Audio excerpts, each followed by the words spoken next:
வணக்கம். நம்ம சேனலுக்கு தொடர்ந்து ஆதரவளித்துக் கொண்டிருக்கும் நல்ல உள்ளங்களுக்கு நன்றி. தொடர்ச்சியாக ஆதரவு கொடுங்க. அஜித் பவார் இறந்து விட்டார். குறிப்பாக பார்த்தீங்கன்னா மகாராஷ்டிரா மாநிலத்தின் துணை முதல்வர். அவர் இறந்தது அப்படிங்கிறதை தாண்டி அந்த விமானம் தீப்பிடிச்சு எரிஞ்சிருக்குது. எதனால் எரிஞ்சது அப்படின்னு முதல் கட்ட தகவல். ஏன்னா இன்றைக்கி இருக்கக்கூடிய சூழ்நிலையில் அஜித் பவார் எப்படிப்பட்ட விவிஐபி அப்படிங்கிறது எல்லாருக்கும் தெரியும்.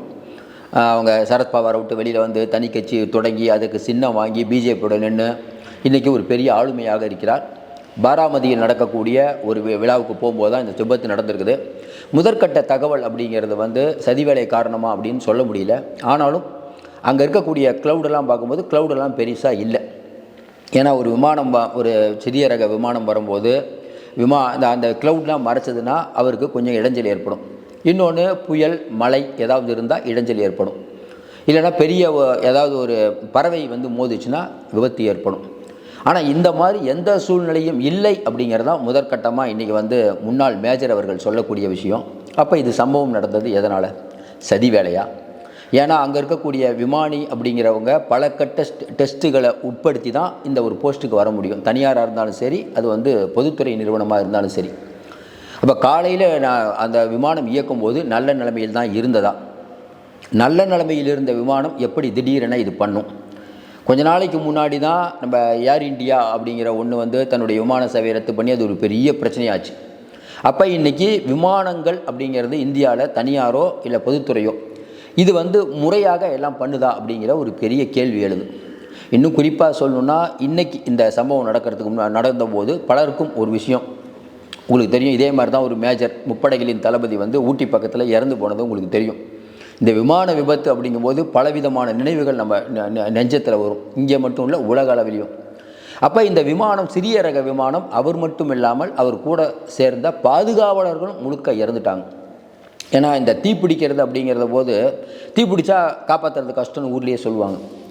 இப்போ முதல் கட்ட விசாரணை இவர்கள் நடத்தி அதுக்கப்புறம் தான் முடிவை சொல்லுவாங்க. அதுக்கு முன்னாடி நம்ம வந்து ஒரு ஆதாரம் இல்லாமல் எதையும் சொல்ல முடியாது.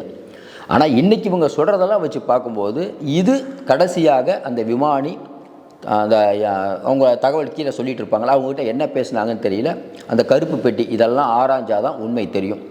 முதற்கட்டமாக எல்லோரும் சொல்கிறது வந்து மழை வெள்ளம். ஏன்னா இப்போ வந்து புயல் அடிக்கலை, க்ளவுடு ஒன்றும் பெருசாக இல்லை. இன்னும் குறிப்பாக பார்த்தீங்கன்னா உங்களுக்கு வந்து மான்சூன் வந்து கரெக்டாக தான் இருக்குது.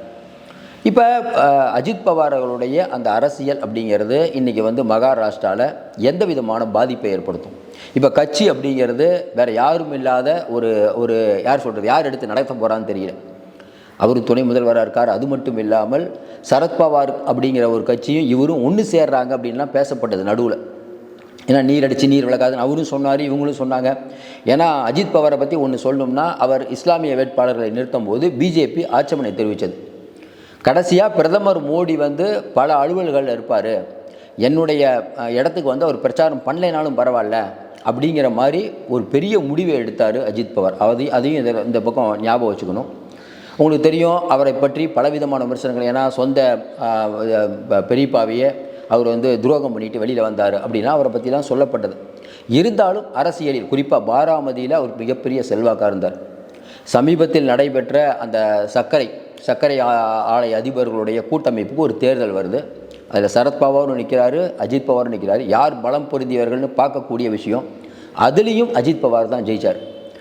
இன்னும் குறிப்பாக சொல்லணும்னா இன்றைக்கி ஷிண்டே, இந்த பக்கம் பார்த்திங்கன்னா அஜித் பவார், ரெண்டு பேரும் துணை முதல்வராக இருந்தாலும் அஜித் பவார் பிஜேபியோட ரொம்ப உரசலில் ஈடுபடாத ஒரு நபராக தான் பார்க்கப்பட்டார்.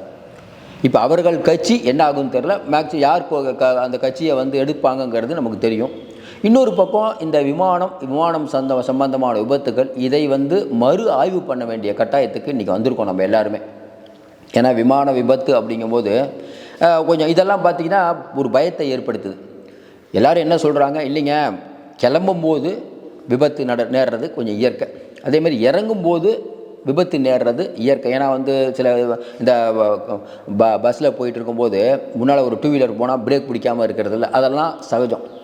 ஆனால் இந்த மாதிரி நடுவழியில் வந்து தீப்பிடிக்கிறது அப்படிங்கும்போது அது வந்து அந்த இன்ஜின் ஏதாவது கோளாறா? இன்னொன்று ஏர் லாக் ஆகிருக்கும் அப்படிங்கிற மாதிரி மேஜர் சொல்கிறார். ஏர் லாக்குன்னா டக்குன்னு அந்த நேரத்தில் வந்து மேகக்கூட்டம் வந்திருக்கலாம் அப்படிங்கிற மாதிரி சொல்கிறாரு. ஆனால் ரொம்ப குறைவு அப்படிங்கிற மாதிரி சொல்கிறாரு. இனிமேல் அதை பண்ணணும்.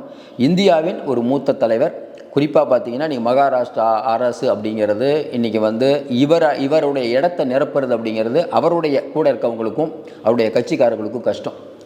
ஏன்னா சரத்பவார் விட்டு வெளியில் வந்ததுக்கப்புறம் இன்றைக்கி வந்து அஜித் பவார் தலைமையில் ஒரு அணி இருக்குது, அதுக்கும் எம்எல்ஏக்கள் இருக்காங்க. அந்த அணியினர் இன்றைக்கி யார் கூட போய் சேர போகிறாங்க? ஏன்னா அவர்களுக்கு ஒரு தலைமை இல்லை. தலைமை யார் வந்தாலும் பிரச்சனை தான். இனிமேல் தலைமை யார் வந்தாலும் பிரச்சனை. அப்படிங்கும்போது அரசியலில் எங்கே போய் கொண்டு இருக்கிறது அப்படின்னு தெரில. இப்போ சமீபத்தில் நடந்த மாநகராட்சியில் கூட நல்லா தான் பர்ஃபார்மன்ஸ் பண்ணியிருந்தாங்க. இந்த நேரத்தில் அவருடைய ஆத்மா சாந்தி அடைய நம்ம பிரார்த்திக்கிறோம். தொடர்ந்து ஆதரவு கொடுங்கள். மீண்டும் சந்திப்போம். நன்றி, வணக்கம்.